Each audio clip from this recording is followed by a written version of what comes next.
তো নমস্কার বন্ধুরা, আজকের মা তোমাদেরকে দেখাবে একটি পনিরের তরকারি রেসিপি। প্রথমে একটি কড়ার মধ্যে তেল গরম করে তাতে কেটে রাখা আলুগুলিকে দিয়ে উপর থেকে লবণ এবং হলুদ দিয়ে ভালো করে নেড়ে চেড়ে আলুগুলিকে লাল লাল করে ভেজে তুলে নিল। তারপর সেই তেলের মধ্যে নুন হলুদ মাখানো পনিরের টুকরোগুলিকে দিয়ে সেটাকেও লাল লাল করে ভেজে তুলে নেওয়া হলো।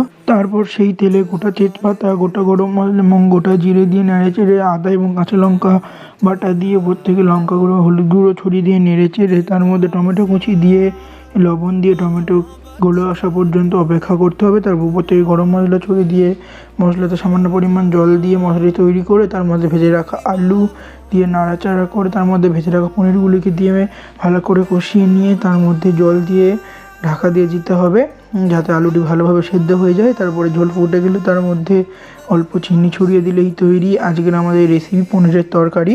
আমাদের ভিডিওটি দেখার জন্য আপনাদের অসংখ্য ধন্যবাদ।